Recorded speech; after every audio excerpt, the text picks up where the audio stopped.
চিন্ময় কৃষ্ণ দাসের জামিন স্থগিত। সকালে দেখলাম যে তার জামিন হয়েছে, আবার আর একটা কোর্টে সম্ভবত তার আবেদনের প্রেক্ষিতে স্থগিত করা হয়েছে।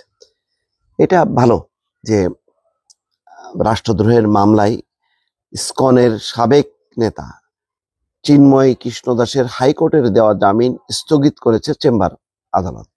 হাইকোর্ট জামিন দিচ্ছে, চেম্বার আদালত স্থগিত করছে। বুধবার সন্ধ্যা 5টা 50 আপিল বিভাগের চেম্বার বিচারপতি মোহাম্মদ রেজাউল হকের আদালত এই আদেশ দেন। একই সঙ্গে হাইকোর্টের জামিনের রায়ের বিরুদ্ধে রাষ্ট্রপক্ষের আবেদনের শুনানির জন্য আপিল বিভাগের নিয়মিত বেঞ্চে পাঠিয়ে দেওয়া হয়েছে।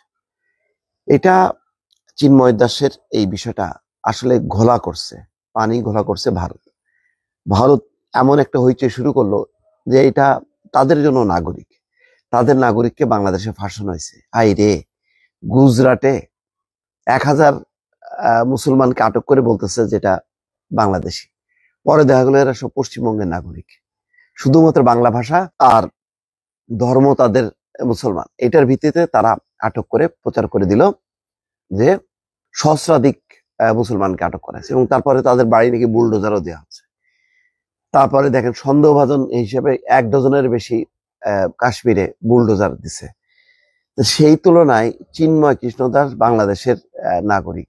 তো ইসকন নিয়ে একটা বিতর্কিত সংগঠন, তো সেই ক্ষেত্রে এবং ইসকনের এই চিন্ময় কৃষ্ণ দাসের বিষয়টাকে কেন্দ্র করে তারা একেবারে চট্টগ্রাম আদালতে প্রকাশ্যে একজন আইনজীবীকে পর্যন্ত হত্যা করছে। এত বেশি তাদের ঔদ্ধত্য, সেই ঔদ্ধত্যের একটা জবাব দরকার ছিল। আর সাথে সাথে ভারত যেভাবে রিয়াক্ট করা শুরু করলো, তাতে বাংলাদেশ যদি সাথে সাথে পুরপুর করে জামিন দিয়ে দিত, তাহলে বলতো যে এরা মনে হয় ভয় পেয়েছে। বাংলাদেশ ভয় পায় না। বাংলাদেশ তার আইনগতভাবে সর্বোচ্চ হওয়ার চেষ্টা করবে যে রাষ্ট্র বিরোধী তৎপরতার সঙ্গে, যেহেতু অভিযোগের তথ্যপাত্র আছে সরকারের কাছে, সরকার এটা মোকাবেলা করবে।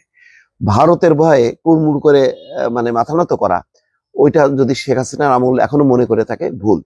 কেননা ওই ঘটনার পর থেকে কি পরিমাণ বাংলাদেশকে তারা নাকানি চুবানি খাওয়াচ্ছে। দেখেন সেদিনই কি করলো, শেখ হাসিনা কে চুপ থাকার কথা রিকোয়েস্ট করছিল সেই বিমস্টেক সম্মেলনে ডক্টর মোহাম্মদ ইউনূস। নরেন্দ্র মোদী বলে না না না, আমাদের সামাজিক মাধ্যম খুব স্বাধীন, কাউকে এটা করা যায় না, নিবৃত্ত করা যায় না। অথচ দেখেন সমস্ত পাকিস্তানি ইউটিউব চ্যানেল, এমনকি খেলোয়াড়দের ইউটিউব চ্যানেল পর্যন্ত বন্ধ করে দিছে ভারতের সম্প্রচার হওয়া।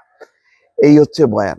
আর শেখ হাসিনা ঠিকই সোশ্যাল মিডিয়াতে সে চালায় যাচ্ছে। শেখ হাসিনার সোশ্যাল মিডিয়াটা বন্ধ করতে পারে না, কিন্তু পাকিস্তানিদের সোশ্যাল মিডিয়া বন্ধ করে দেয়। আবার এরা চিন্ময় দাসের ব্যাপারে বাংলাদেশ হাইকমিশনে কলকাতায়, ত্রিপুরায় হামলা চালাবে, আর বাংলাদেশ এখানে মানে জামিন দেওয়ার পরে বলল যে বাংলাদেশ ভয় পাইছে।